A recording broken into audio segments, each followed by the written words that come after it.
Bueno, eso es. Muy bien, entonces, eso, con algunas disculpas por la pequeña demora, por cuestiones técnicas, pero ahora ya estamos en condiciones de comenzar y, bueno, un poco como les anticipé la vez pasada, ayer, la idea de hoy era hablar de algunos modelos en epidemiología. Entonces, desde el punto de vista matemático, en un punto va a ser como más liviano que ayer, no nos vamos a dedicar a buscar puntos fijos de nada, simplemente se trata de describir un modelo y sí ver algunas cuestiones bastante elementales que tienen que ver con con este modelo SIR que fue tan, digamos, tan crucial, tuvo un papel tan central en los últimos años por esto de la pandemia.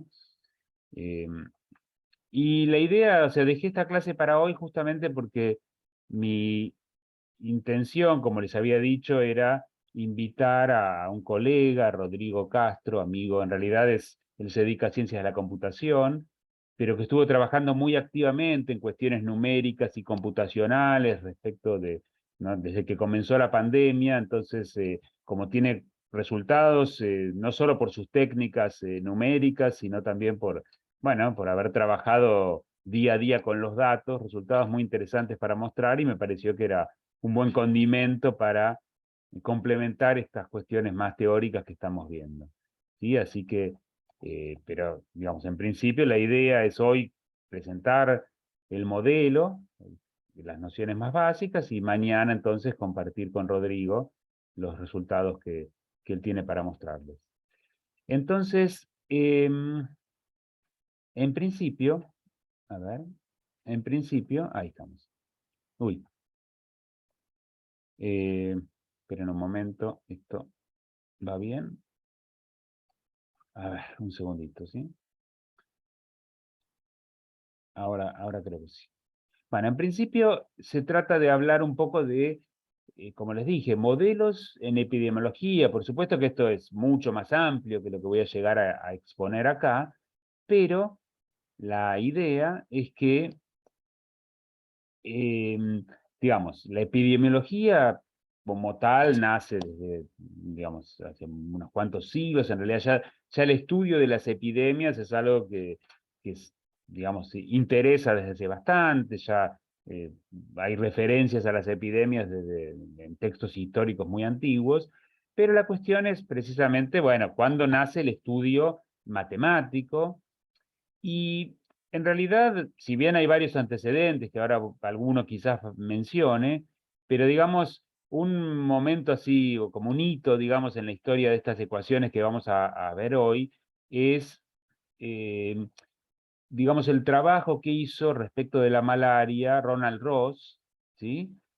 Que en su momento, digamos, como que sus investigaciones marcaron toda una nueva dirección, digamos, en el estudio de estas cuestiones, o sea, realmente involucrar la matemática a un nivel bien profundo. O sea, Ross era médico, pero él dijo, fíjense la frase que está traducida de un texto de Ross, eh, que en rigor toda la epidemiología relacionada como está con la variación de una enfermedad en el tiempo y de un lugar a otro, debe ser considerada matemáticamente sin importar cuántas variables implicadas haya, si es que se la quiere considerar de manera científica. O sea, lo que está planteando es que realmente para un estudio riguroso de el comportamiento de las epidemias y cómo van creciendo los contagios y cómo se van difundiendo, hace falta, si bien puede haber, como dice ahí la frase esta, puede haber muchas variables involucradas, pero sí como que es realmente un tratamiento solo puede ser matemático, eso es lo que está diciendo en el fondo, ¿sí? Y bueno, publicó estos trabajos importantes sobre la malaria que, a diferencia de lo que es, por ejemplo, lo que fue la epidemia, la pandemia de COVID, en la malaria hay un vector que es el mosquito, entonces, bueno, digamos, dentro de los distintos modelos en epidemiología hay como, bueno, cuestiones diferentes de un modelo a otro, pero digo, a grandes rasgos, este trabajo que hizo Ross sobre la malaria y todo el avance que él logró, fue lo que permitió desarrollar lo que hoy entendemos como modelos matemáticos en epidemiología.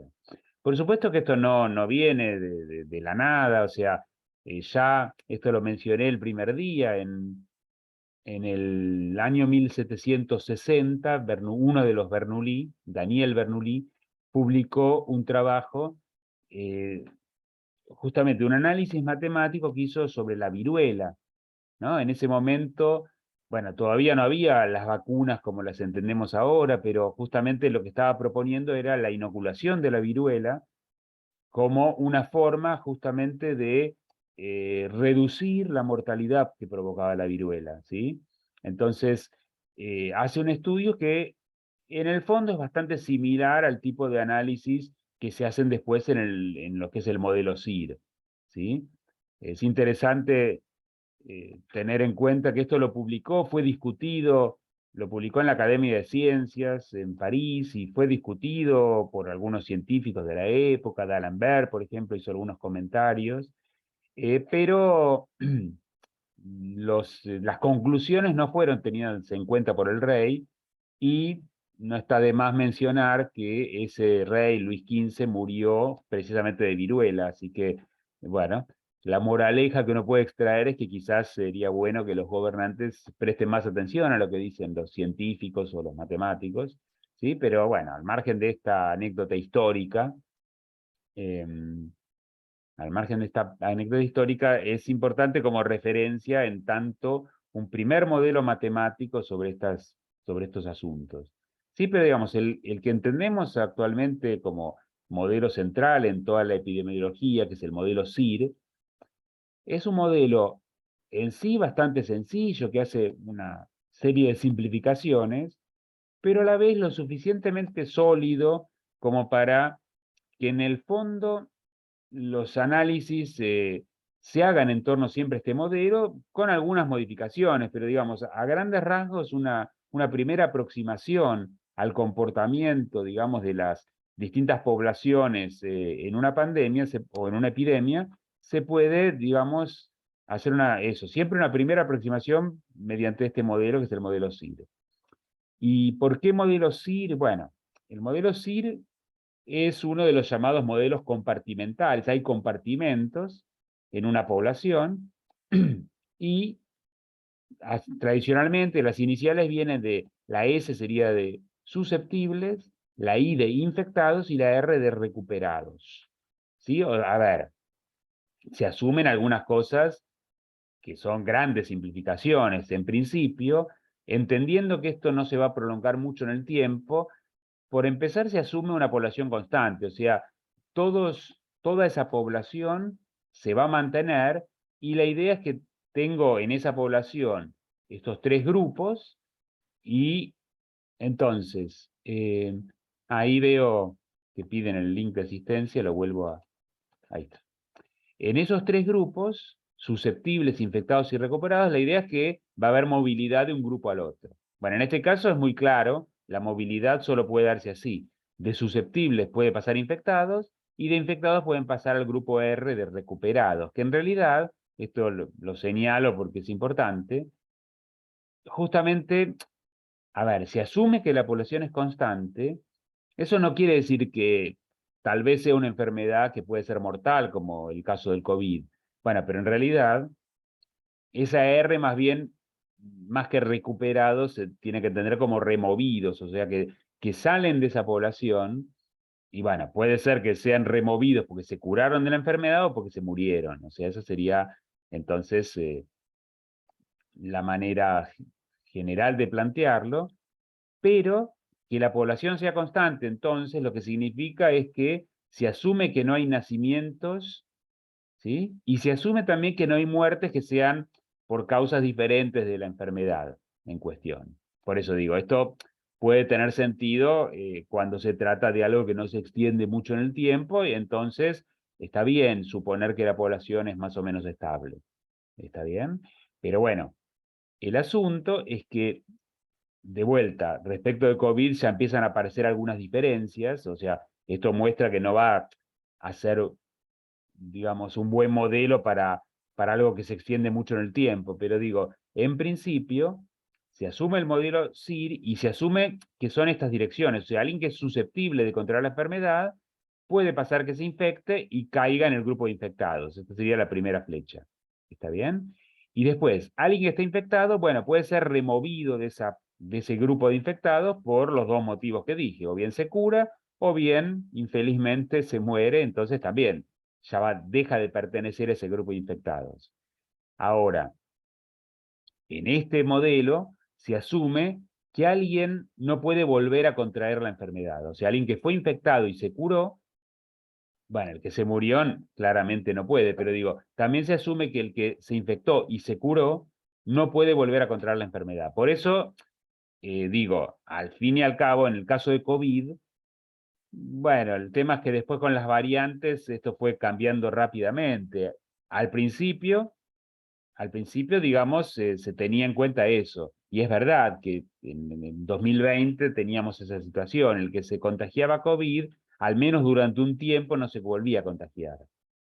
Ahora pareciera que eso realmente cambió porque estas variantes hacen que uno pueda tener muy pronto de vuelta COVID, a pesar de haberlo tenido, este, no sé exactamente cuáles son las ventanas temporales, pero digo, es como que, o sea, en este contexto, a ver, hay otro tipo de enfermedades que directamente se modelan con modelos no SIR, sino CIS, porque el que se cura vuelve a ser susceptible inmediatamente. Bueno, en el caso de COVID uno podría pensar que no, entonces para modelar periodos cortos de tiempo todavía seguiría uno pensando en el modelo SIR, pero después hay otro tipo de modelos, como el SIRS, por ejemplo, ¿sí? Donde, bueno, uno puede pensar que a lo mejor justamente por un tiempo eh,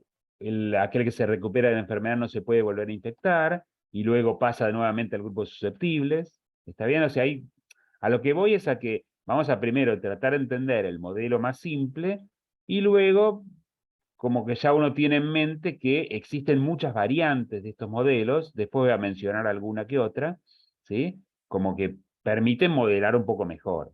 El asunto, lo que nos ocurrió con el tema de la pandemia de COVID es que, bueno, fue algo tan inesperado y tan repentino que, bueno, sobre la marcha hubo que ir desarrollando, así como hubo que desarrollar a tiempo récord las vacunas, también sobre la marcha, bueno, ir desarrollando cuestiones que permitieran, por un lado, estimar los parámetros, por otro lado, eh, bueno, ver cómo ajustar los modelos para empezar digo, porque había que lidiar con cuestiones tales como que no se saturen los sistemas, ¿no? Los servicios sanitarios, que no se saturen los hospitales. Bueno, entonces hay que tener una estimación de cuál va a ser el pico de infectados, o sea, cómo hacer si los infectados crecen tanto que los hospitales no dan abasto. Bueno, en muchos lugares ocurrió eso, ¿sí? Bueno, pero entonces entendamos un poco cuál es el modelo para ver qué nos puede decir la matemática respecto de todo esto, ¿sí? Y entonces, a ver, como les dije, los principios básicos son que esa población se mantiene constante con las observaciones que ya hicimos, y obviamente se va a asumir, bueno, por empezar que al comienzo de la pandemia todavía no hay recuperados, o sea, cuando todavía nadie transitó por completo la enfermedad, el R, el valor inicial de R es cero. Por otro lado, sí se asume, por supuesto, una población positiva y el número de susceptibles, el número inicial es positivo, y por supuesto que tiene que haber al menos un infectado que contagie a los demás. Si no, no hay pandemia, no hay nada. ¿Está bien? Bueno, entonces por eso, valores iniciales positivos para S y para I, y valor inicial 0 para R. Dicho sea de paso, esto se puede reducir a, a un sistema planar, porque R en realidad directamente lo puedo pensar como n menos i menos s, así que en realidad podría ser en algún aspecto más cómodo trabajar únicamente con dos ecuaciones, pero la idea es que por motivos, por un lado históricos y por otro lado para ver mejor ciertas cuestiones, se suele pensar entonces en las tres variables, S y R, ¿sí? Por más que una se exprese como combinación de las otras dos. Bueno, entonces acá vamos a ver cómo se piensa este modelo, o sea, cómo es, o sea, la idea es que tenemos los compartimentos S, I, R, y ver cuál es la ley que hace pasar de un grupo al otro. O sea, cómo es que alguien pasa del grupo S al grupo I. Y acá va a tener una fuerte, digamos, participación, lo que se llama ley de acción de masas, que es una ley, en realidad, traída de otro terreno de la ciencia, que tiene que ver con la cinética de los gases, o sea, ¿sí? Cómo se mezclan los gases con el tiempo, pero que se aplica, ahora vamos a ver con qué salvedades, digamos, con qué precauciones, pero digamos, se puede aplicar para plantear este modelo. O sea, en principio la idea es que con cierta tasa van a pasar los miembros del grupo S al grupo I, y justamente la tasa de la población S, la tasa estaría dada por una constante que en realidad no es constante porque depende de I. O sea, beta es una constante e I sería justamente una constante multiplicada por la población de infectados, lo cual es razonable. O sea, esta sería la tasa, ¿no? Por eso digo, la cantidad de individuos del grupo S que pasan al grupo I es este numerito. O sea, pensado en una tasa respecto de S, es multiplicar S por este número, ¿sí? Bueno, ¿y por qué este número es razonable decir que es proporcional a la cantidad de infectados? Y bueno, sí, justamente uno dice, cuantos más infectados haya, más se van a contagiar de los del grupo de susceptibles. Bueno, acá ya viene una primera cuestión, que cuando la cantidad de infectados es pequeña, en principio uno dice, bueno, esto es un supuesto bien razonable. Si la cantidad de infectados pasa a ser grande, ya ahí esto de la proporción no es del todo rigurosamente exacto, porque uno puede pensar que un mismo susceptible se cruza en el mismo día con varios infectados distintos, y no es que se contagia varias veces. ¿Está bien? Pero bueno, como digo, esto es un modelo sencillo, después se van incorporando justamente todas estas correcciones. ¿Está bien? Pero digo, en principio, esta constante beta es lo que se va a llamar la velocidad de infección, y está compuesta por, bueno, estos factores. Un numerito kappa, que es el promedio de contactos per cápita por unidad de tiempo. Bueno, por esto la ley de acción de masas, y por esto, de vuelta a un principio no del todo realista de este modelo. A ver, se hace un promedio. A lo mejor una persona es muy sociable y tiene muchos contactos, o sea, por día se contacta con un montón de gente, y a lo mejor alguien es más recluido, tiene pocos amigos y, digamos, sale poco y no se contacta con tanta gente. Roberto Carlos, que quería tener 1 millón de amigos, bueno, ese sería un ejemplo de alguien que se contacta con mucha gente. Bueno, no. La idea es que se hace un promedio. Esto, como les dije, no es del todo riguroso, no hay tal homogeneidad en la población, entonces medir de acuerdo al promedio no siempre es cierto, y de hecho, en el caso puntual de COVID, seguro que Rodrigo mañana les va a contar mejor, efectivamente se hizo un trabajo fino de diferenciar que este capa, al menos, digo, no se puede hacer individuo a individuo, pero por zonas, hay zonas donde la cantidad promedio de contactos per cápita es mayor que en otras. Entonces, eso permite, digamos, hacer un análisis más preciso de acuerdo a las distintas regiones dentro de una población. ¿Mm? Bueno, pero de todas maneras, tomamos esto en principio como un promedio, y P es la probabilidad de contagio, que por supuesto también esto es un número variable y es un número que hay que estimar, porque al principio de la pandemia nadie sabía cuán probable era contagiarse COVID. A lo que voy es a que cruzarse con una persona que esté infectada de COVID no implica necesariamente contagiarse.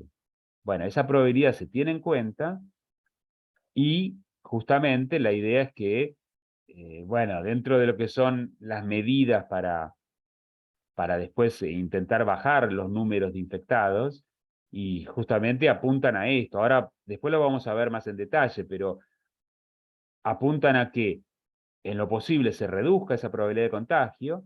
¿De qué manera? Y bueno, haciendo que la gente use mascarillas o, digamos, tomando otro tipo de medidas de higiene. Y también, esta es una medida drástica y no muy simpática en términos de la comodidad de la población, pero digamos, para reducir el promedio de contactos per cápita, y por supuesto una medida es las cuarentenas. Si uno hace que la población esté recluida y no las deja prácticamente salir de sus casas, y bueno, ahí obviamente la enfermedad no va a circular. Esa sería la idea. ¿Mm? Pero bueno, entonces, resumiendo, esto lo que nos dice es cómo se pasa del grupo S al grupo I. Y justamente la idea de cómo... A ver, ahí hay una pregunta de Carlos Andrés, sí. Sí, profe Pablo, gracias. Es que en la diapositiva anterior Sí, usted comentó, si la puede volver, por sí, sí, favor. sí. Comentó pues claramente acción de masas, pero allí en la parte superior está Hammer 1906. Entonces, no sé si fue que no lo escuché, pero él fue el que estudió la acción de masas en el campo de la cinética o fue el que lo incorporó a los modelos epidemiológicos. No, es el que incorporó los modelos epidemiológicos. O sea, Ah, o sea, ok, ok, por ok. eso digo, en realidad, bueno, habría la cuestión histórica, habría que verla, pero digamos que Ross empezó a estudiar el tema de la malaria a principios del siglo XX. Entonces, acá es donde aparece su aplicación. En todo caso, después, cualquier cosa revisamos cuestiones históricas, pero digo, si no me acuerdo mal, en 1906 es cuando se considera la aplicación de esta ley a las epidemias, tal cual. Ujú. Después, Ok, si les gracias. interesa, sí, sí, sí, no, digo, si después les puedo compartir, no sé si en la bibliografía lo tengo mencionado, pero hay varios textos así sobre aspectos históricos del desarrollo de la epidemiología que son interesantes. Bueno, yo el primer día mencioné un libro histórico de Bacaer, lo escribo acá, que se puede encontrar y bajar, hay una traducción al español, de hecho, pero que también tiene un libro general sobre dinámica poblacional y sobre historia, y también un libro sobre epidemias, donde aparece todo esto. ¿Mm?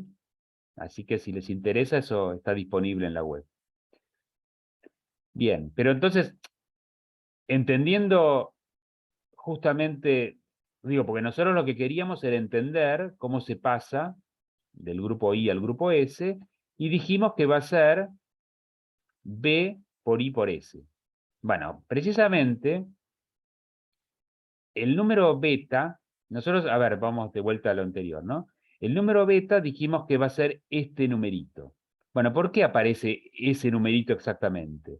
Kappa es el promedio de contactos per cápita, P es la probabilidad de contagio. Uno dice, bueno, en principio, la idea es que se contagian los que son susceptibles, no los otros. Entonces lo que tengo que mirar es cuál es la proporción en esa población de susceptibles, que es ese partido por n, que n es la cantidad total de individuos de la población.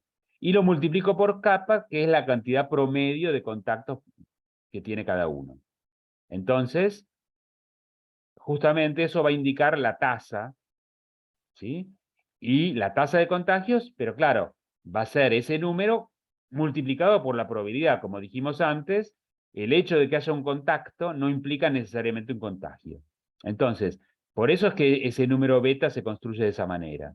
Y justamente ahora multiplico por I, ¿está bien? Porque I es la cantidad total de infectados. Entonces, este numerito que está acá es el que indica cuántos son los nuevos infectados por unidad de tiempo. Entonces, eso explica entonces esa primera parte de este dibujito de los compartimentos, o sea, cómo se pasa del grupo S al grupo I. Y precisamente la ecuación diferencial, entonces, que va a regir para la variable S, digo, estoy pensando en el modelo continuo, esto es S' de t igual a menos b por S por I, porque es exactamente lo que dijimos, acá está la tasa, digamos, multiplicada por la cantidad de susceptibles. Ahora, en el modelo discreto, después voy a hacer algún comentario, pero en el modelo discreto lo que uno estaría diciendo es que en T más 1, la población es la que tenía en el instante T, pero disminuida por esta cantidad. Y esa cantidad es beta por S de T por I de T.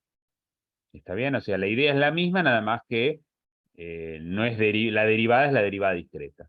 Pero lo importante es que esta población de susceptibles decrece siempre. Justamente vamos a ver que tanto S como I permanecen siempre, son cantidades positivas, por lo tanto la derivada de S es decreciente, lo cual está bien. Los susceptibles, ese grupo no crece de ninguna forma, porque siempre está disminuyendo. Siempre pasan del grupo S al grupo I y no vuelven al grupo S. Bueno, y después la otra parte es cómo se va del grupo I al grupo R. Y justamente acá también tenemos una tasa que está directamente, también en principio se estima, cuando todavía no se conoce mucho sobre la enfermedad, esa tasa según la cual se pasa de un grupo al otro, se llama velocidad de remoción, o sea, es la velocidad con la cual un individuo del grupo de infectados pasa al grupo de removidos, y se la plantea de esta forma, como 1 partido por D, donde D es la duración media de la enfermedad. Y de vuelta, esto no es algo muy preciso ni es algo que se conozca desde el comienzo. Justamente al comienzo de la enfermedad, y no se sabe cuánto tiempo tarda una persona en promedio en recuperarse o eventualmente en fallecer. ¿Está bien? Pero entonces al principio todo lo que uno tiene son estimaciones. ¿Está bien? Pero bueno, una vez planteados estos parámetros, más allá de que uno los conozca o no, las ecuaciones diferenciales se deducen, porque, a ver, eh, el grupo R, digamos, va a crecer porque todo el tiempo del grupo de infectados, todo el tiempo, digamos, están recibiendo el aporte de los nuevos, de aquellos infectados que pasan de grupo. Entonces, R crece. O sea, la función R va a ser creciente y creciente de acuerdo a esta cantidad, gamma por I, en cada instante de tiempo, ¿no? En el caso discreto sería R en T más 1, digamos, si yo estoy mirando día a día, es la cantidad de removidos sería la que tenía el día anterior más gamma por I de T. ¿Está bien? Digo, en la pandemia nos acostumbramos mucho a recibir reportes diarios, por ejemplo, ¿no? Número de nuevos infectados y, bueno, número de nuevos fallecidos. Lo que en general no se informa es cuántos de esos infectados ya se recuperaron, pero digamos, esto es parte del modelo y justamente se estima a partir de esto. ¿Mm?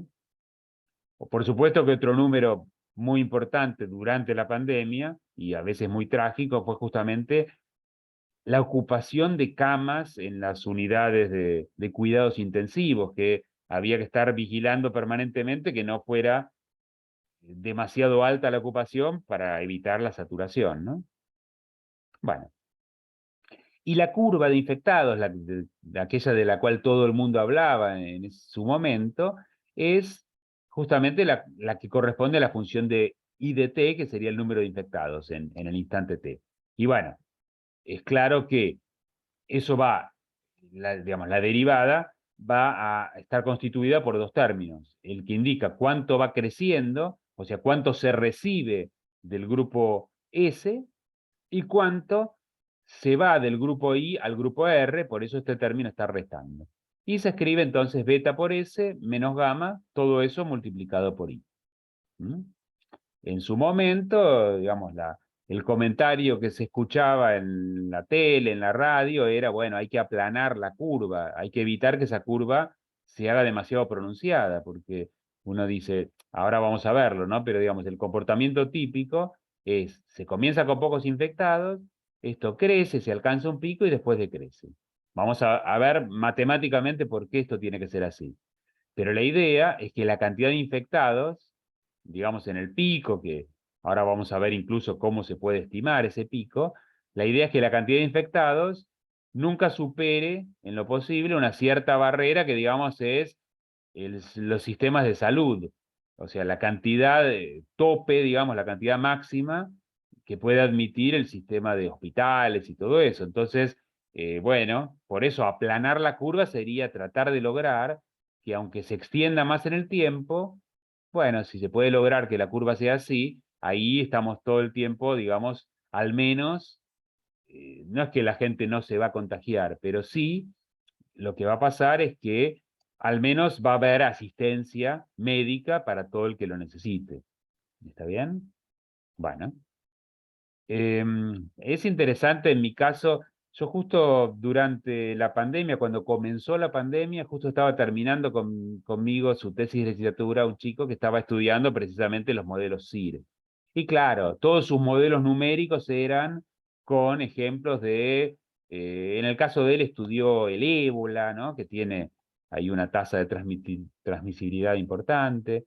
Digamos, básicamente uno lo veía como un modelo, digamos, interesante, con que uno sabía que tenía aplicaciones, pero nunca esperábamos que ahí en ese mismo momento pasara a ser el tema central de todos los días de nuestra vida, hablar del modelo SIR, ¿no?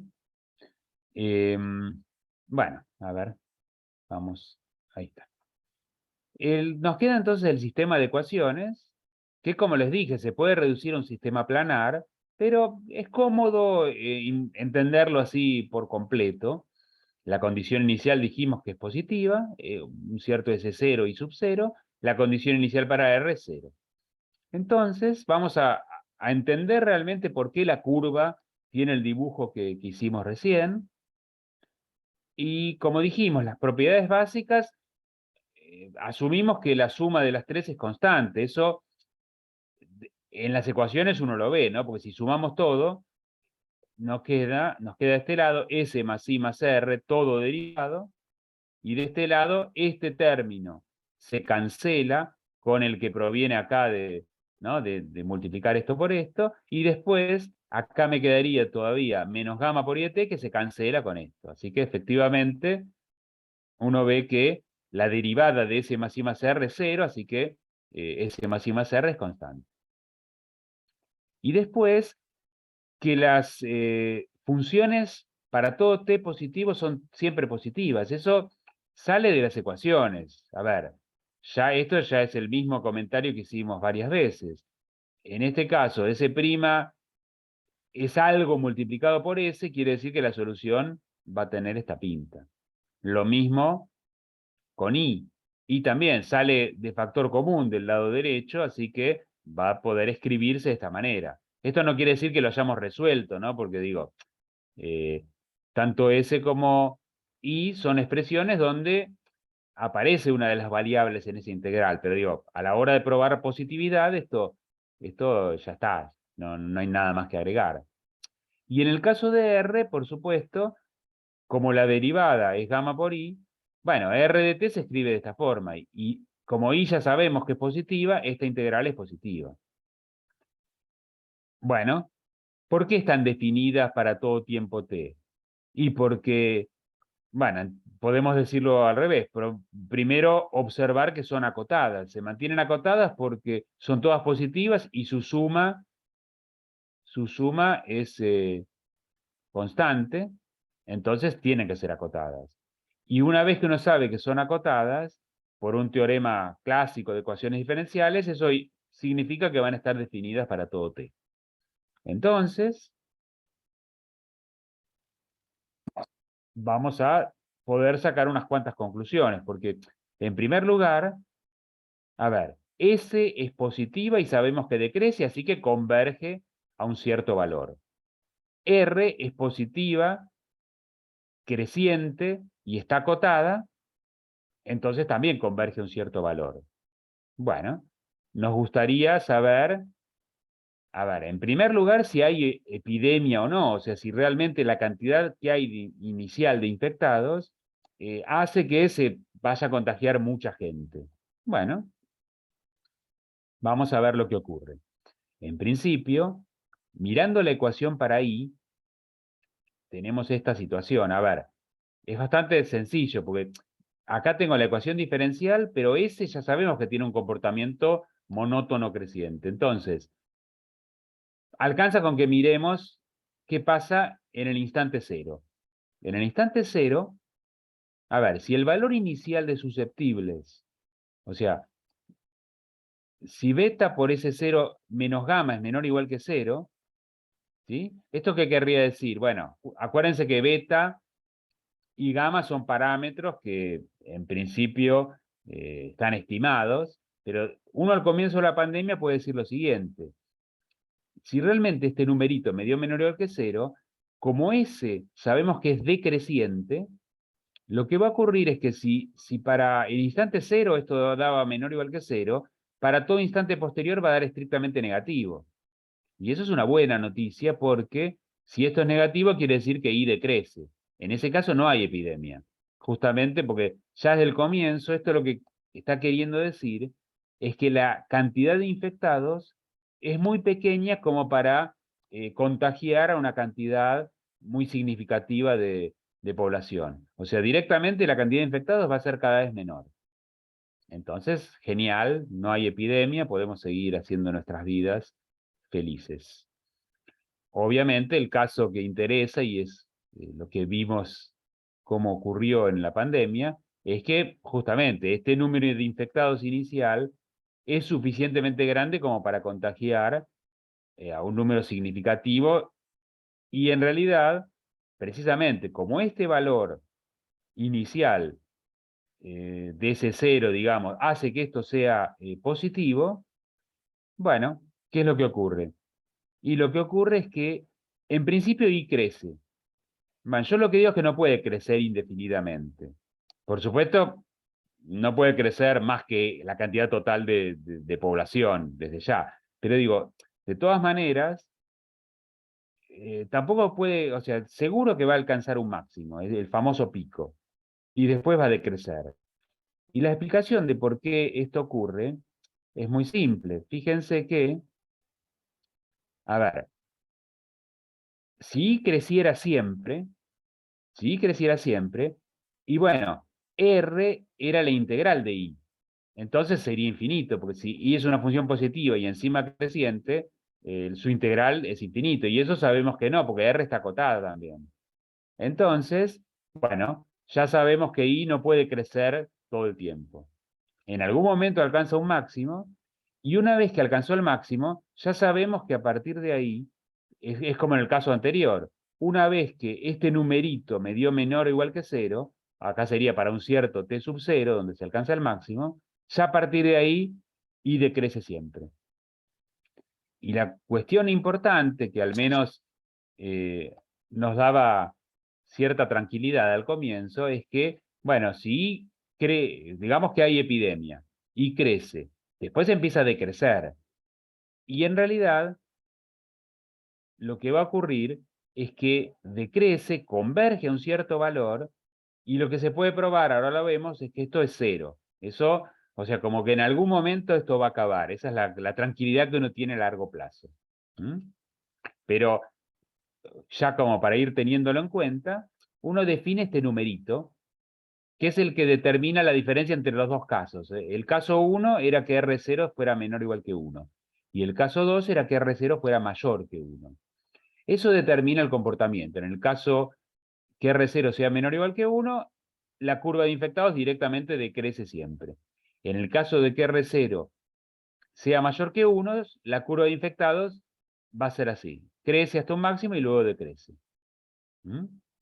Bueno, este R0 se llama número de reproducción básico, o Bacaer lo llama reproductividad básica. ¿Mm? Ahora vamos a decir más cosas sobre ese número, pero digo, en principio, veamos que la cantidad de infectados a largo plazo siempre tiende a cero, lo cual es bueno. ¿Mm? R0 es la reproductividad básica. Bueno, y veamos esto, ¿no? O sea que efectivamente el límite al cual converge I es cero, y el límite, esto también es importante, el límite al cual converge S es estrictamente positivo, o sea, no puede ocurrir que toda la población se infecte. Siempre algunos van a quedar ahí a salvo de infectarse, esa sería la idea. ¿Mm? Bueno, en primer lugar, veamos que esto, ¿no? Que efectivamente la cantidad de infectados converge a cero. ¿Y por qué? Ya sabemos que converge, pero además, a ver, nosotros sabemos esto, que la cantidad de removidos es, bueno, gamma multiplicado por la integral de i. Sabemos que eso está acotado, o sea, la función i es integrable. Eso en principio no tiene por qué querer decir que i converge a cero, o sea, hay funciones integrables. Digo, uno podría poner una función que sea así, ¿no? Positiva y que vaya haciendo picos, digamos, bueno, no está muy lindo el dibujo, pero digamos, picos que no se vayan a cero, ¿sí? Pero que el área de esos picos sea cada vez menor, o sea, imaginemos que voy poniendo picos cuya área sea algo del orden de 1 sobre n cuadrado, ¿no? Y los picos estén justo en cada natural. Bueno, la suma de todas estas cosas me da finita, así que puede perfectamente pasar eso. El asunto es que para que haya esos picos, que cada vez uno entendería que si la altura se mantiene constante, tienen que ser cada vez más angostitos. Bueno, justamente eso no puede pasar por el hecho de que la derivada también se mantiene acotada. ¿Está bien? Ese ejercicio, de hecho, si estuvieron prestando atención, yo ya lo dejé como ejercicio, algo muy parecido cuando vimos el modelo del quimiostato. ¿Está bien? Así que bueno, es un ejercicio sencillo y efectivamente el hecho de que sea integrable combinado con el hecho de que la derivada está acotada implica que y converge a cero. Lo cual, como dije, es bueno, al menos es alentador. Por otro lado, fíjense, quiero probar que la cantidad de susceptibles no se hace cero, o sea que la cantidad que no se infecta a toda la población. ¿Por qué? Bueno, escribamos la ecuación. O sea, la ecuación, cuando uno la integra, nos queda esto, como habíamos dicho antes. Pero esto que está acá es lo mismo, fíjense la fórmula para R. Es lo mismo que R dividido gamma, así que nos queda esto. Y R dividido gamma, digamos, esto que está acá, E elevado a la menos beta sobre gamma por R, cuando uno toma el límite, converge a este numerito. Y este numerito, no lo conocemos, pero seguro es menor o igual que n. Así que la cantidad de susceptibles nunca puede ser menor que esta constante, que es estrictamente positiva. Así que estamos bien. O sea, al menos sabemos que algunas personas no se van a infectar y de hecho, aunque parezca increíble, en el caso de COVID ocurrió eso. O sea, hay gente que a lo largo de toda la pandemia nunca se infectó.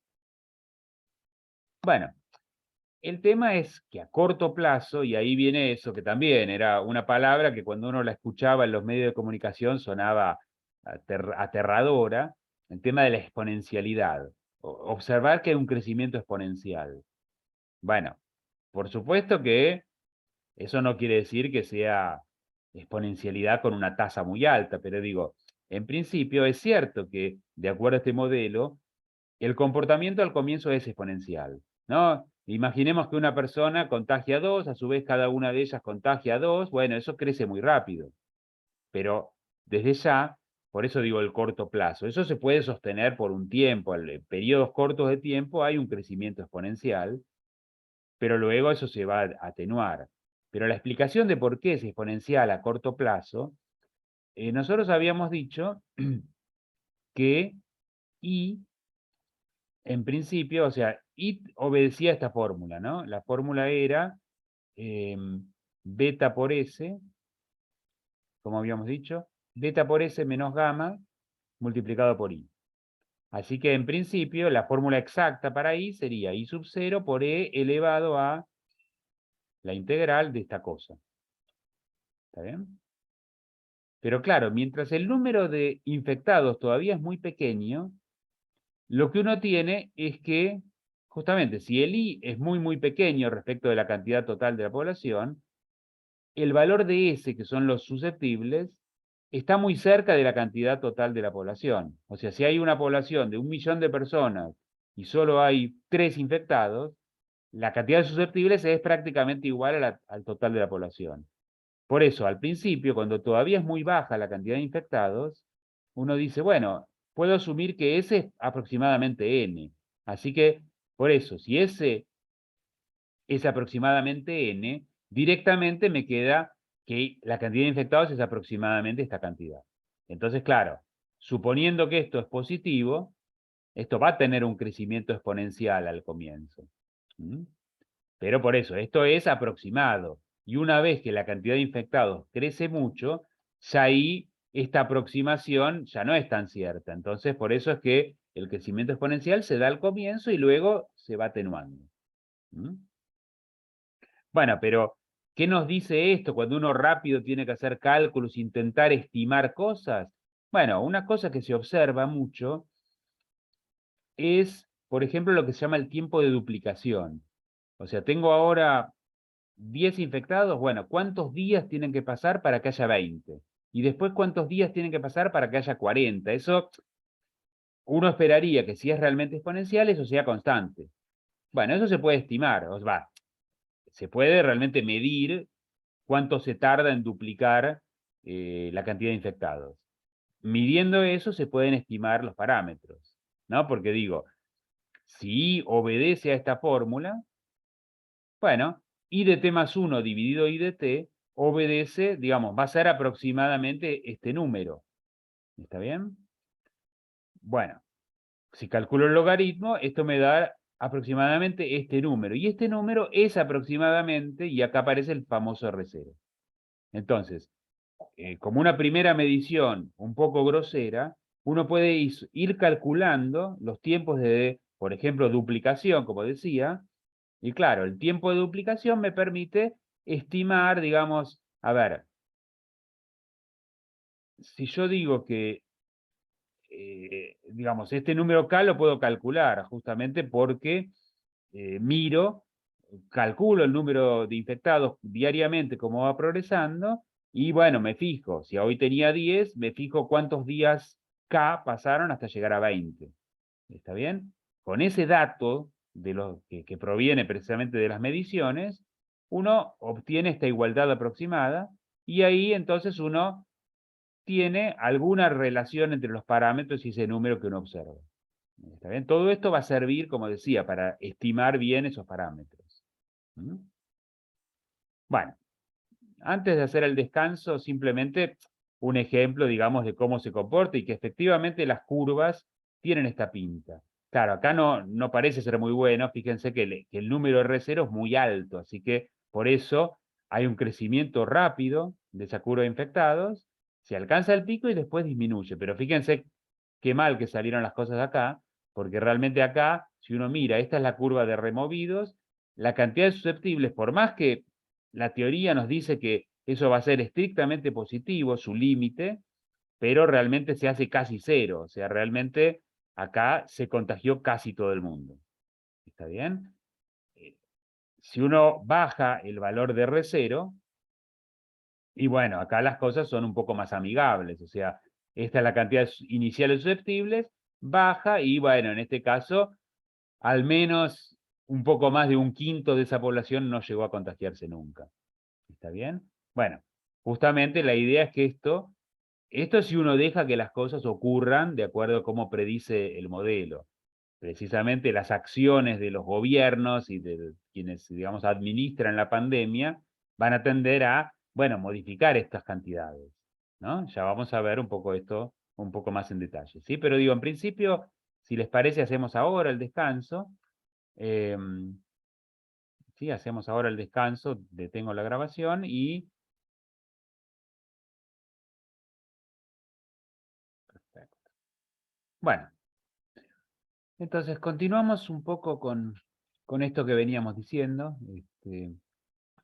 Cualquier cosa, como les digo siempre, cualquier cosa, avísenme o este, ya sea por chat o por levantando la mano para que me dé cuenta, porque a veces no veo todos los participantes. Em, bueno, habíamos dicho cómo era la dinámica así, que es relativamente simple de estos modelos, ¿sí? Solamente basándonos en observar ese valor inicial que, que estaba dado, estaba regido por este numerito R0, que es la reproductividad básica, ¿sí? Pero En principio, a ver, ¿qué es lo que uno realmente puede calcular usando únicamente las ecuaciones? Bueno, en principio, la idea, lo que habíamos dicho, que este comportamiento siempre va a haber un pico, un valor donde se alcanza el máximo. El tema es que de buenas a primeras, a partir de las ecuaciones, no es tan fácil calcularlo. Y ahora les voy a decir, voy a copiar acá las ecuaciones para tenerlas a mano. Habíamos dicho que esto era menos beta por I por S, después I' es igual a, habíamos dicho que es beta por S menos gamma, todo esto multiplicado por I. En realidad, bueno, como dijimos, la tercera no nos hace falta para hacer las cuentas. eh, y justamente la idea de cómo estimar, cómo calcular, de hecho se puede calcular con precisión el valor donde se va a alcanzar el pico, es la siguiente. Bueno, pensar I como función de S. Si hacemos esto, si hacemos esto, a ver, cuando uno escribe la ecuación, esta es la ecuación para I como función de t, ¿está bien? Pero cuando uno piensa la derivada de I como función de t, uno podría decir, ah, bueno, en realidad, acá, esto, si I es función de S, lo puedo escribir como la derivada de I respecto de S por S'. Esto sería regla de la cadena, simplemente. ¿Sí? Bueno, haciendo eso, como S' de t como S' de t sabemos que obedece a esta fórmula, entonces uno dice, bueno, la derivada de I respecto de S, el S' de t lo pasamos dividiendo, y cuando yo divido, me quedaría I' sobre S'. I' sobre S' me queda exactamente esto que está acá, de acuerdo a las ecuaciones. Entonces, lo bueno de esto, fíjense que acá no escribí la variable t, justamente porque eh, no hay ninguna de t dando vueltas ahí suelta. O sea, directamente acá estoy pensando I, pero como función de S. Esto quiere decir que esta ecuación diferencial para I respecto de S la puedo integrar. ¿Mm? Y bueno, esto, por supuesto, se puede pensar como gamma sobre beta por 1 sobre S menos 1, ¿no? Así que la integral esta es muy fácil, bueno, la escribo acá abajo. En principio me queda así, el logaritmo de S, o sea, gamma sobre beta por el logaritmo de S menos S más una constante, que es la constante de integración, que además se puede calcular, porque cuando uno evalúa en S0, que es el valor inicial que tenemos, y bueno, en S0, la cantidad de infectados que corresponde a aquel momento en el cual S vale igual a S0, es I0, precisamente. Entonces, usando esto, usando esta información, que además I0 la puedo escribir como n menos S0. Entonces, directamente eso despeja el valor de la constante, que es una cuenta muy sencilla. ¿Y para qué nos sirve? ¿Qué ganamos con esto, con esta expresión? Bueno, ganamos, o sea, en principio tenemos una fórmula para I en función de S, una fórmula ya con todos los condimentos que necesitamos, porque esto depende, bueno, del valor inicial y de S0 y del valor de la población. Pero además, nosotros ¿qué queríamos? Calcular el máximo. Bueno, ¿dónde ocurre el máximo? El máximo, si nos acordamos una vez más, le escribo aquí arriba de la ecuación, el máximo, perdón, esto es gamma, el máximo va a ocurrir cuando esto valga cero, porque en el máximo la derivada se anula. Y justamente eso, acuérdense, esto lo puedo hacer porque S es una función creciente. ¿Está bien? Hay un único instante, un único valor de t, que va a ser cuando esto se haga cero. Entonces, justamente esa es la idea. O sea, lo que nosotros queríamos era que b de s menos gamma sea igual a cero. Entonces, eso corresponde a este valor de s. ¿Está bien? Entonces, aunque yo no sepa calcular el momento t, donde esto se alcanza, donde este máximo se alcanza, lo que sí puedo calcular es la cantidad de infectados que va a haber cuando se alcanza ese máximo. Y eso es porque corresponde a este valor de S. Lo reemplazo en la fórmula y me da este número. ¿Está bien?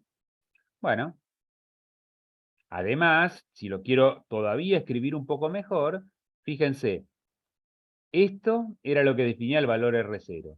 Si yo reemplazo, el N es un dato, digamos, de la cantidad total de la población. Pero en lugar de poner beta sobre gamma, o gamma sobre beta, que son en este caso aparece gamma sobre beta, bueno, lo puedo reemplazar por S0 sobre R0. Entonces, reemplazando todo, me quedó esta expresión. Y esta expresión, en principio, digamos que está bien, depende del R0, N es un número fijo, que es la población total, y depende de la cantidad de infectados, o bueno, lo que es lo mismo, de la cantidad de susceptibles que haya al comienzo. Pero como al comienzo uno puede asumir que la cantidad de infectados es muy pequeña, bueno, en el fondo esto podríamos reemplazarlo por N, así que nos queda una expresión bastante linda, en el sentido de que si uno conoce R0, puede estimar la cantidad de infectados que va a haber, y viceversa. Si uno al cabo de toda la pandemia, digamos, sabe cuál es el número de infectados máximo que se alcanzó, y bueno, eso permite decir cuál era el R0 inicial. ¿Está bien? Esto, desde ya, insisto, es una simplificación, o sea, esto suponiendo que efectivamente la dinámica fue de acuerdo a la del modelo SIRI. Sabemos que precisamente estos parámetros no se mantienen, ¿no? Así que esto, de vuelta, no deja de ser un modelo muy teórico. ¿Eh? Y después uno dice, bueno, si yo quisiera saber cuántos infectados va a haber, o sea, cuánta gente se va a contagiar, que es lo que aparecía en esos dibujos que mostramos antes, y uno puede también recurrir a esta expresión, que es la que obtuvimos antes para S, digo, porque está bien, S es la curva de susceptibles, R es la curva de removidos, que en principio no las conocemos, digamos, solamente sabemos el tipo de comportamiento que tienen, pero digo, al tomar límite, la cantidad asintótica de susceptibles va a obedecer a esta ecuación, que digo, en principio sigo teniendo dos variables distintas, pero no, porque justamente la cantidad, o sea, al final no quedan infectados. Entonces, la cantidad S infinito más R infinito es N, así que uno reemplaza y queda una ecuación trascendente para, en este caso, R, pero bueno, si conozco el R final, también voy a conocer el S final. ¿Está bien? Pero digo, eso lo que indica es el R infinito indica cuántos individuos se infectaron a lo largo de toda la pandemia. ¿Está bien? Y por supuesto, es una ecuación trascendente, pero sin duda es algo fácil de resolver numéricamente. Entonces, ya tenemos otro dato más, que conociendo entonces, si conocemos los parámetros, todo eso lo vamos a poder calcular de antemano. ¿Dónde se alcanza el máximo? No dónde, pero digo, cuál es el máximo de infectados, cuál es la cantidad total de infectados. Y hay un tema respecto del R, que esto también se escuchaba, ¿no? Uno escuchaba las noticias y decía, bueno, tenemos que bajar el R. A ver, hay algo que es el R0, que es la reproductividad básica, o sea, lo que ocurre al comienzo, lo que da inicio a toda esta maquinita que es el, el modelo SIR, digamos, y que dice cómo va a progresar la curva de infectados. Y después todo el tiempo uno puede hablar del R, ojo, no confundir acá hay una pequeña confusión, digo, R de T es la curva de removidos. Este R se refiere al numerito que es hacer este cociente. En cada instante T uno puede hacer esta cuenta. Y esa cuenta, calcular ese número, me está indicando si la curva de infectados en ese momento está creciendo o decreciendo. Una vez que uno logró que el R sea menor o igual que 1, ahí se entiende que la curva de infectados va a decrecer. Entonces, por eso, bajar el R, uno escuchaba en las noticias, y no, en este momento el R es 1,4. Tenemos que lograr que baje hasta ser menor que 1. Bueno, eso es lo que, digamos, como el objetivo que se plantean los gobiernos, y para llevar a cabo ese objetivo la idea es tomar distintas medidas. ¿Está bien? Bueno, cuando, como dijimos, ¿no? Al principio el I0 es pequeño, el R0 es aproximadamente, digamos, en lugar de tomar S0 podemos acá poner la población total, así que eso al comienzo es sencillo. La interpretación de ese R0 es justamente lo que dijimos antes, ¿no? El número esperado de casos nuevos que cada infectado produce. ¿Está bien? Eso, de vuelta, si no hacemos nada, quiere decir, si el gobierno no toma ninguna medida, esto va a evolucionar de acuerdo a ese modelo y ya sabemos el comportamiento que tiene, que es todo lo que estuvimos mostrando. ¿Sí? Bueno, acá esto simplemente sacado de Wikipedia, no es ninguna fuente demasiado rigurosa, pero digo, aunque sea para tener una idea, porque los R0 se calculan y va a ser diferente para cada enfermedad. Y un poco lo que explica lo que ocurrió con la pandemia de COVID es justamente que tiene un R0 alto, es como muy contagioso, ¿sí? De hecho, fíjense, estas variantes, no sé si cuáles son las últimas, pero digo, estas variantes, fíjense, tienen un R0 espantoso. Entonces es algo sumamente contagioso que, bueno, felizmente, como ahora hay vacunas y por una serie de factores, ahora ya no es tan grave como en el momento crítico de la pandemia. Pero, digamos, las variantes de 2020, fíjense que de todas maneras están por acá, que es un R0 seguro mucho más grande que, por ejemplo, bueno, otras enfermedades muy típicas, ¿sí? Incluso algunas, por ejemplo, el ébola es una enfermedad terrible, pero al menos tiene un R0 pequeño y realmente requiere un contacto, o sea, no es, no tiene una transmisión directamente aérea, que es mucho más peligrosa, ¿sí? Bueno, por supuesto que esto ya excede a los matemáticos. Acá los que trabajan en epidemiología, digamos, recurren a distintas técnicas estadísticas para estimar estos valores y también esto es algo que se estima y después se lo va corrigiendo, ¿no? Y justamente no voy a hablar yo de esto, mañana Rodrigo seguramente les va a contar algo más, algo interesante sobre estos temas, pero digamos, si uno quiere estimarlo, cuando al principio no tiene demasiados datos, no tiene muchos parámetros para tener en cuenta, bueno, a ver, una manera fidedigna de estimarlo sería a partir de esta igualdad aproximada, pero claro, esto es una vez que uno ya sabe cómo fue progresando la epidemia y cuándo se alcanzó el máximo y cuántos infectados hubo en ese máximo. O sea, una vez que uno ve que la cantidad de infectados empieza a decrecer, ahí dice, ah, bueno, eso quiere decir que el R0 era tanto, lo que sale de resolver esta casi igualdad, digamos. Otra opción, también, esto es para un análisis a posteriori, usar estas igualdades que obtuvimos, ¿no? O sea, si uno ya sabe al final cuántos se infectaron, bueno, eso permite calcular cuál era el R0. ¿Está bien? Son todas estimaciones que, bueno, son muy importantes y están bien, digamos, para un análisis, pero al comienzo, cuando uno está recién empezando, y no, esto hay que esperar a saber cuántos infectados hubo para saber cuál era el R0. ¿Mm?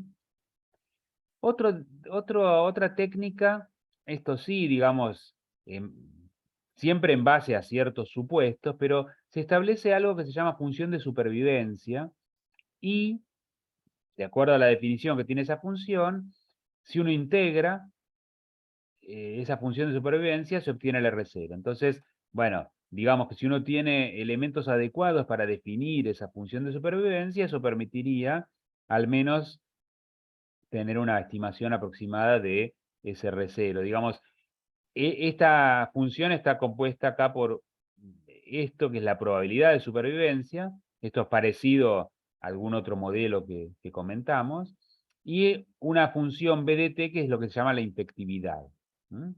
Y después hay otros métodos, algo de esto va a hablar Rodrigo mañana, la matriz de próxima generación, o sea, hay métodos que permiten hacer estimaciones, y como les dije, en realidad esto puede ir variando, incluso variando, digamos, cuando uno divide la población en regiones, ¿sí? Así que, a ver, esto ya escapa a las ecuaciones diferenciales y tiene que ver con bueno, técnicas de estimación. ¿Está bien? Por eso, esto, como les dije, mañana vamos a ver con Rodrigo algunas cuestiones referidas a estas mediciones que se hacen y qué se puede hacer para hacer más eficientes los métodos, ¿sí? Pero bueno, vamos ahora sí a esta cuestión de lo que son las políticas de salud pública, o sea, cómo realmente, usando este modelo y sus correcciones, sus pequeñas precisiones que uno puede hacer, cómo usando este modelo se pueden tomar medidas justamente que tiendan a, bueno, mejorar la situación, a lograr que la curva de infectados no sea muy pronunciada, y, ¿no? Logrando que no se saturen los sistemas de salud, etcétera, etcétera. Y la situación, como dijimos, todo depende de este R. O sea, este R, que es el que me va diciendo en todo tiempo T si la curva de infectados va a decrecer o va a crecer. Entonces, como dije, el objetivo era que ese R llegue a ser menor o igual que 1. Y claro, si uno mira cómo se obtiene ese número R, bueno, S, digamos, es la cantidad de susceptibles, pero digamos, beta sobre gamma estaba compuesta por estos numeritos que dijimos antes, donde kappa tenía que ver con los contactos per cápita, P era la probabilidad de que un contacto realmente se transforme en un contagio, y D era la duración de la enfermedad, la duración media. Entonces uno puede tomar medidas mirando esos tres parámetros, ¿no? Porque digo, el resto, el N, digamos, no lo podemos tocar, es la cantidad de individuos que tiene la población. Bueno, ¿cómo hacemos para que este R sea más pequeño? Como dijimos antes, a ver, una posibilidad sería tratar de que la duración de la enfermedad se reduzca.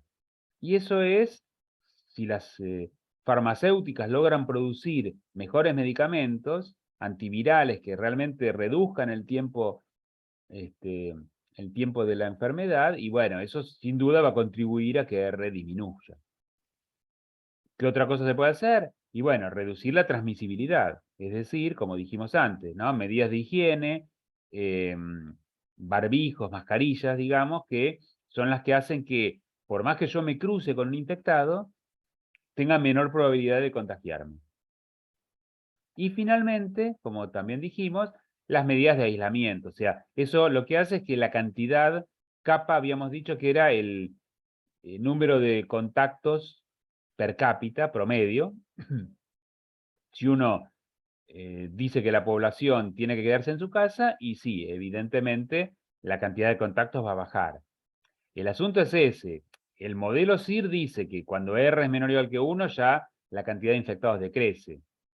Por supuesto que si uno lo hace tomando medidas que son forzadas y tomando medidas que no se pueden sostener en el tiempo, y bueno, lo que va a ocurrir es que no obedezca realmente al modelo SIR, o sea, R, logramos que sea menor o igual que 1, pero si luego la gente vuelve a salir, el R vuelve a aumentar. Entonces, la idea es esta, trabajar, y ahí de vuelta hay que hacer un trabajo muy colaborativo entre matemáticos o gente que trabaja en estadística, que mida adecuadamente las cosas, y no solo esto, sino también, digamos, justamente, graduar con la cuestión entre política social, ¿no? Bueno, de cómo llevar a cabo estas medidas, tratando de generar la menor cantidad de molestias en la población.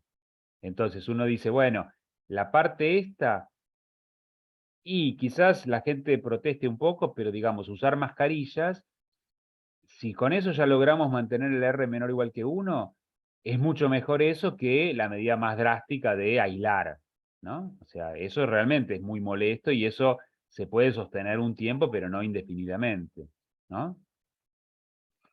Digamos, esto es un ejemplo, el mismo ejemplo del comienzo, que era malísimo, que casi todos se contagiaban, y el pico realmente llegaba a ser bastante alto. Imagínense en una población que, bueno, en este modelo de juguete era de 120.000 personas, y que en un momento la cantidad de infectados llega a ser casi la mitad. Entonces digo, bueno, eso no hay sistema de salud que aguante. Fíjense que en el día 30, acá el gobierno, fíjense que en el día 30 todavía había poquitos infectados. Se tomaron medidas en el momento oportuno, medidas drásticas que hacen que el valor de beta baje muchísimo. Bueno, fíjense que la curva quedó mucho más amable. ¿Está bien?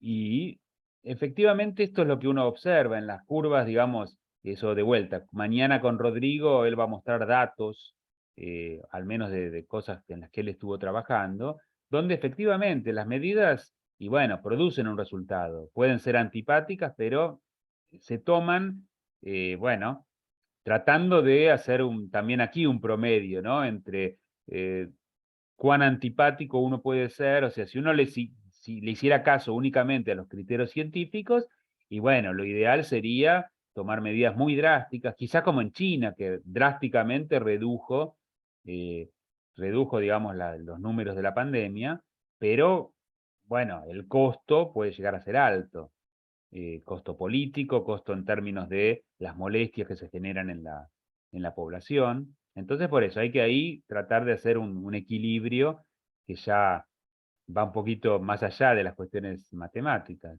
¿no? Pero digamos, no hay duda de que la pandemia fue algo que nos afectó muy negativamente a todos. Sin duda, a los gobiernos, bueno, no hay gobierno al que le haya ido bien con esto, pues digo, por más que uno siga los criterios, si uno sigue los criterios científicos, y seguramente va, como dije, va a caer, muchas medidas van a caer muy antipáticas. Entonces, por eso es como algo de tratamiento muy difícil. ¿Mm? Pero bueno, vamos a comentar algo que me parece interesante también, porque fue algo que se escuchó mucho. Gente que decía, no, no hay que hacer nada. No hay que hacer nada porque en algún momento se infecta una cantidad grande de gente, entonces la mayoría ya está inmunizada y esa llamada inmunidad de los rebaños hace hace que directamente ya la pandemia nos deje de preocupar. O sea, naturalmente eh, la gente se va a infectar, bueno, algunos van a morir, pero ya está, una vez que la mayoría está inmunizada, ya no nos tiene que preocupar. Eso sería como un argumento, y es un argumento que, de hecho, donde se llevó a cabo realmente fue muy mal. Por ejemplo, en Inglaterra, ¿no? Uno sabe que dijeron, no, acá no hay que hacer nada, seguimos viviendo como si tal cosa, y bueno, fue una catástrofe. Y la idea es tratar de discutir, porque, a ver, es cierto que una enfermedad, si uno deja que se infecte todo el mundo de manera natural, y sí, en algún momento, y en algún momento bastante cercano en el tiempo, se va a infectar tanta gente que ya naturalmente la pandemia o la epidemia, digamos, va a decrecer rápidamente, ¿no? Pero claro, el tema es que eso tiene un costo muy alto. El argumento que se suele sostener para esto es el siguiente. A ver, es una cuenta muy simple, pero fíjense de acuerdo a esta igualdad que habíamos obtenido antes, ¿no? Al tomar el límite, habíamos obtenido esto, que es el R infinito, es el número de infectados que hay al terminar la epidemia, ¿sí? Bueno, si uno llama X a R infinito sobre N, o sea, la proporción de infectados que hay sobre el total de la población, y usando el hecho de que al comienzo hay pocos infectados, uno tiene esta ecuación aproximada. Esta ecuación aproximada me permite decir que aproximadamente el R0 tiene esta fórmula. ¿Y qué es lo que me interesa de esta fórmula? Bueno, lo que me interesa, cuando uno grafica esto, bueno, acá claramente se va a infinito, ¿sí? ¿Qué quiere decir esto? Quiere decir que efectivamente, si uno dice que X se acerca a 1, o sea que la proporción de infectados sobre, respecto a la población total está muy cerca de 1, eso significa que se contagió casi todo el mundo, es porque había un R0 grande. Pero el argumento para el que sostiene que la inmunidad del rebaño es lo que hay que dejar que todo ocurra y no tomar ninguna medida, es que uno ve que hay poca sensibilidad, si uno varía muy poco el R0, en el fondo la proporción de infectados no varía tanto, ¿no? Eso uno lo ve en este dibujo justamente, ¿sí? Porque digo, esto es R0 en función de X, y justamente uno dice, bueno, si acá muevo muy poquito o sea, muevo muy poquito el R0 y la cantidad de infectados no, en el fondo no va a ser tan diferente. Lo que pasa, o sea, el argumento en algún punto es cierto si uno mira esta curva, pero lo que pasa es esto. Justamente el R, o sea, la función R, acordémonos que era una integral. Entonces, está bien, uno puede decir que si el R0 no varía, o sea, digo, como que en el fondo, por más que tomemos medidas, que bajemos un poquito el R0, eso no va a cambiar mucho. Bueno, sí va a cambiar, porque esta integral puede dar muy parecido, pero con dibujos realmente muy diferentes. Una cosa es una situación así y otra cosa es una situación así. Entonces, a lo mejor el área es parecida, sin embargo, acá se alcanzó un pico tremendo. Entonces, en ese pico tremendo, los sistemas de salud colapsaron. ¿Está bien? Entonces, eso sería como una manera de rebatir ese argumento de que no vale la pena hacer nada, total, al final del día no va a cambiar demasiado. Bueno, sí, es muy diferente la situación. ¿Mm? De hecho, como les dije, donde se intentó aplicar este criterio de que mejor no hacer nada, no funcionó bien. ¿Mm? Bueno, y esto así a modo de comentario, si les interesa hay bibliografía, pero justamente la idea de estos modelos compartimentales es que ofrece una gran cantidad de variantes. Entonces, como habíamos dicho, bueno, el modelo CIS es uno muy sencillo y muy, en algún punto similar a este, con la diferencia de que los que se curaron de la enfermedad vuelven a ser susceptibles. ¿Sí? Entonces, eso, por ejemplo, para enfermedades así respiratorias más comunes, es algo muy habitual. ¿Mm?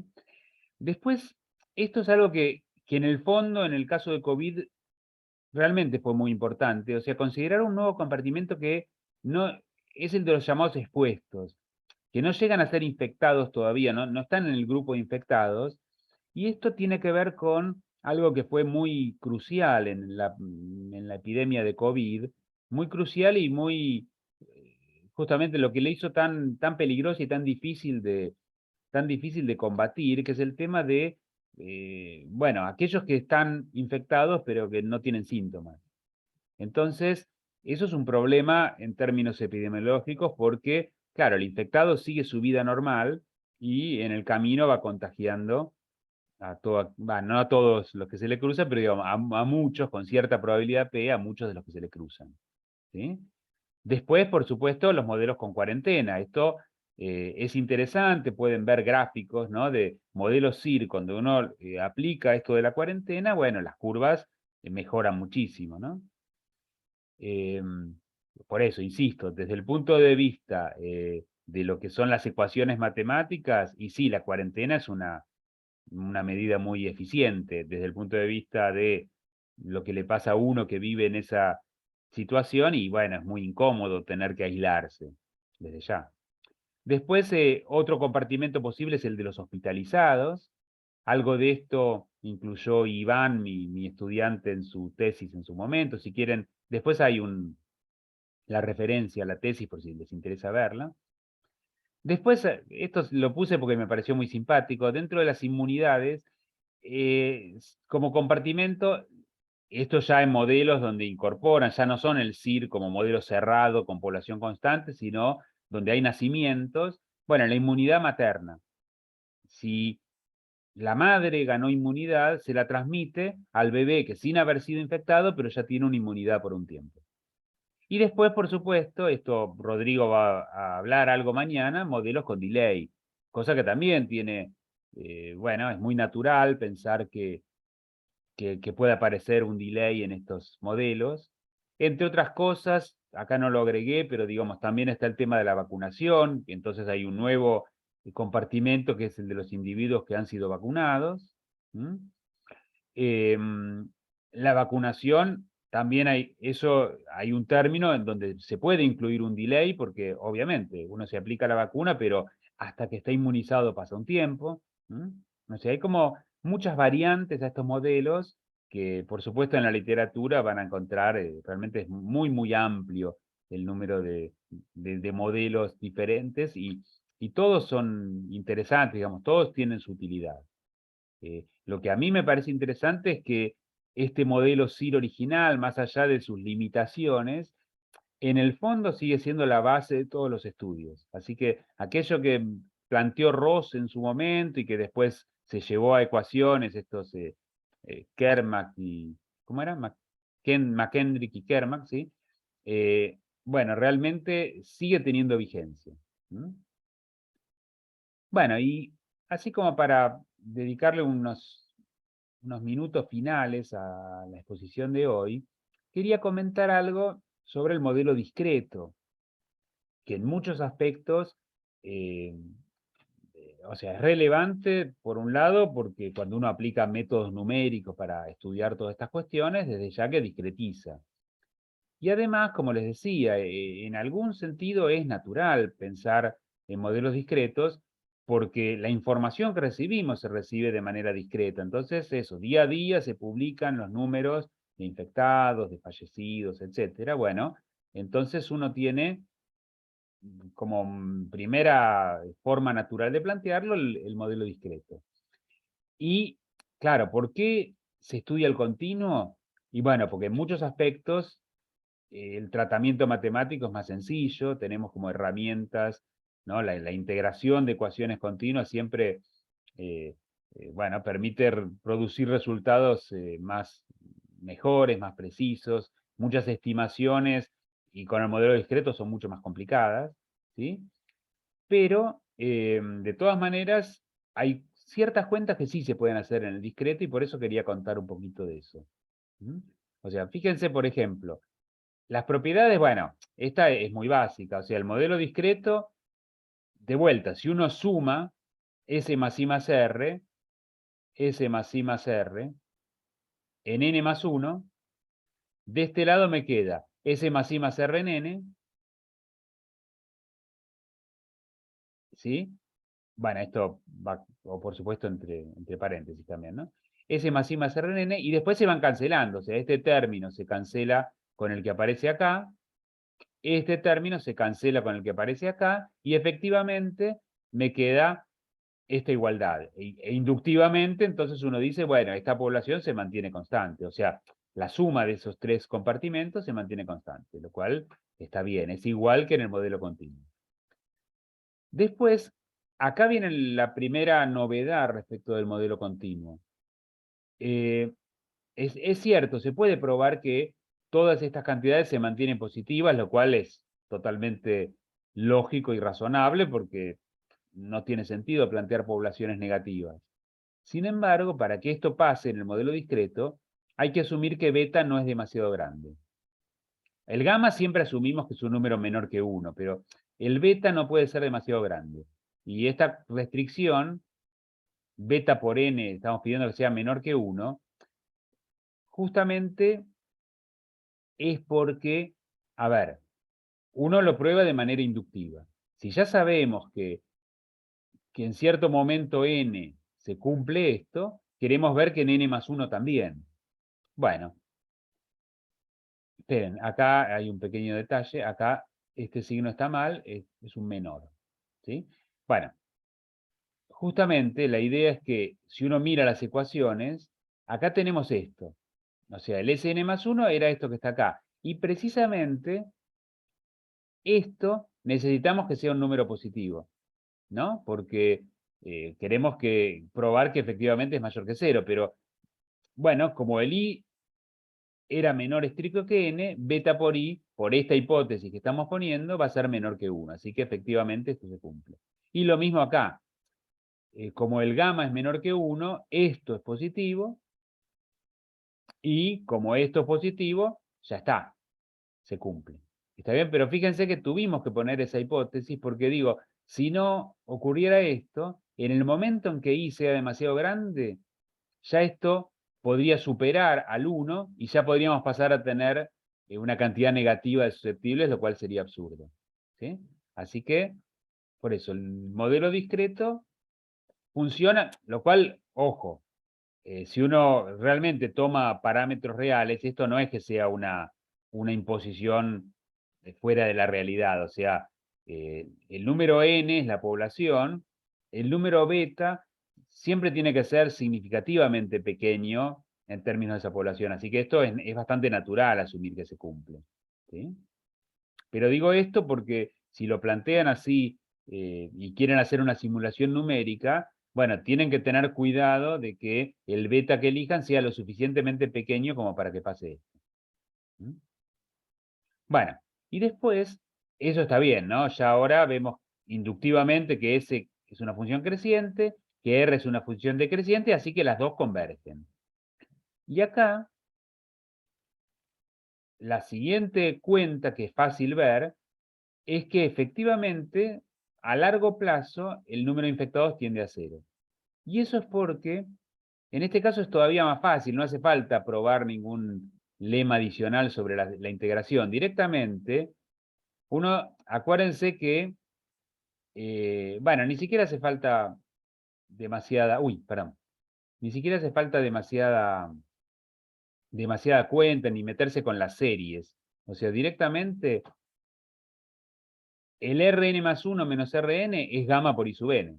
Entonces, como esto converge a un cierto R infinito, y esto también, a R infinito, el límite es igual a 0. Así que, ya está. En este caso salió más fácil que en el otro. ¿Mm? Y esto, acá, digo, un pequeño truquito, digamos, de trabajar con los modelos discretos, probar que la cantidad de susceptibles en el límite es mayor que 0. Es decir, que no se infecta toda la población como hicimos antes. En el caso continuo nos salió muy fácil. En el caso discreto, bueno, hay una pequeña cuenta para hacer que me parece interesante. O sea, fíjense que acá eso que en el modelo continuo se traduce en la exponencial, bueno, acá en el modelo discreto es esta relación, o sea, Sn más 1 sobre Sn me da este número. Entonces uno puede multiplicar sucesivas cantidades Sn más 1 sobre Cn, o sea, digamos, supongamos que acá estamos tomando un m más grande que n, ¿no? Entonces, si multiplico sucesivamente, lo que tiene de lindo esto es que es como, así como estaba la suma telescópica, bueno, esto es un producto telescópico, porque digamos, acá aparecería SM sobre SM menos 1, etcétera, etcétera, y uno va cancelando, cada factor que aparece abajo apareció en la fracción de la derecha, apareció en el numerador. Y así uno va cancelando y solamente este también se va a cancelar y solo sobrevive este número y este número. Así que nos queda esta expresión. Y del lado derecho, por supuesto, que es la multiplicación de todos esos factores. Pero ahí viene la parte interesante. Esto que está acá me da una cierta igualdad que si yo le aplico logaritmo, cosa que puedo hacer tranquilo porque esto es menor que 1, por supuesto, así que aplico logaritmo, el producto se transforma en una suma, y fíjense que acá, por ejemplo, a ver, esto se puede hacer mejor, acá es una cota muy bruta, pero digamos, para x muy pequeño, positivo pero muy pequeño, se cumple esta desigualdad. Digo esta desigualdad pensando que acá tengo el logaritmo de 1 menos algo. Bueno, el logaritmo de 1 menos algo se puede, digamos, acotar por debajo por la función menos 2x. Esto es fácil de ver porque la función logaritmo de 1 menos x, acá en 0 vale 0, acá en 1 tiene esta asíntota, y acá, bueno, se va a menos infinito, ¿no? Y efectivamente, si uno calcula la recta tangente acá, esto es menos x. O sea, tiene pendiente menos 1. Así que si yo le pongo menos 2x, el logaritmo va a quedar por arriba. Está bien, es fácil ver eso. Me refiero a x pequeño. Después, por supuesto, en algún momento la recta se va a cruzar, porque acá esto se va a infinito. ¿Está bien? Pero digo, para x pequeño, se va a dar esta desigualdad. ¿Y para qué me sirve eso? Justamente para acotar, o sea, esto que está acá era el logaritmo de 1 menos beta por el IJ. Pero claro, con esta cota, directamente esto lo puedo acotar y poner acá este numerito. Bueno, el beta es constante, menos 2 beta lo saco acá y me queda esta desigualdad. Y esta desigualdad me dice, bueno, todavía algo más, fíjense, el R, sabemos, el R, la función R, sabemos que obedece a esta fórmula. Entonces, en lugar de IJ, podemos reemplazar, poner un gamma dividiendo y reemplazar por esto. Y me quedó entonces acá una suma telescópica. O sea, esto que está acá va a ser 1 sobre gamma y me va a quedar el R en M más 1 menos el R en N, que es efectivamente lo que me quedó acá abajo. Bueno, acá me olvidé. ¿Está bien lo que puse? Ah, no, está bien. Claro, acá está. No sé por qué no sé, quizás haya un gamma que me está sobrando, ¿no? Acá acá, me faltó un gamma, ahí. Sería eso, ¿no? Entonces, el asunto es que en esta cuenta que está acá, si nosotros nos quedamos quietos en un cierto n y hacemos tender m a infinito, justamente lo que va a pasar es esto. O sea, acá esta desigualdad, si aplico la función exponencial, me queda esta desigualdad. Este que está acá, seguro, es menor o igual que n, que es la población total. Así que, bueno, puedo acotar y poner n. Pero además, con eso ya logré que de este lado derecho no haya dependencia en m. Así que, listo. A partir de un n fijo, se va a cumplir esta desigualdad. Así que, bueno, todos los términos a partir de entonces van a ser mayores que esta cantidad que depende solo de n. ¿Está bien? Entonces, fue un poco más complicado que en el caso continuo, pero logramos probar que efectivamente la cantidad de infectados no va a llegar a ser el total de la población. ¿Está bien? Bueno, y así, digo, hay muchas más cuentas. Realmente es bastante entretenido ponerse a trabajar con el modelo discreto, pero bueno, por hoy, como ya estamos llegando casi al final de la clase, lo vamos a dejar por acá. Pero sí quería dejar algunos textos. Bueno, por un lado, por cuestiones históricas, ahí está lo que publicó Bernoulli. Después, acá está el trabajo de Kermack y McKendrick. Bueno, ese es el trabajo famoso donde se planteó el modelo SIR. Este es un libro bastante interesante y muy completo sobre epidemiología. Acá esto en realidad lo menciono porque aparte coincidió con esto, fíjense, defendió su tesis en 2020 y fue interesante, fue una de las, creo que fue la primera defensa por Zoom en la que estuve presente. Justamente él estaba trabajando en modelos del tipo SIR, estudiando ejemplos concretos del ébola y bueno, de pronto nos agarró la pandemia en el medio, entonces de repente todo lo que estábamos estudiando se volvió lenguaje corriente en los medios de comunicación. Después tuve algún otro estudiante hace unos años que también había trabajado sobre esto y acá hay varias cuentas interesantes, también aparecen algunas cuestiones de delay, así que todo esto lo pueden encontrar, si les interesa, digamos, se puede bajar de la página de mi facultad.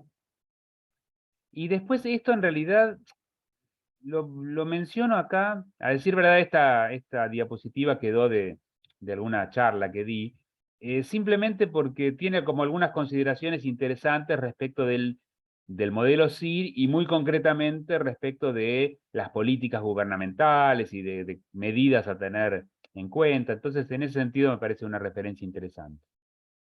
Sí, pero bueno, por hoy yo creo que ya podemos ir dejando, acá voy a detener la grabación.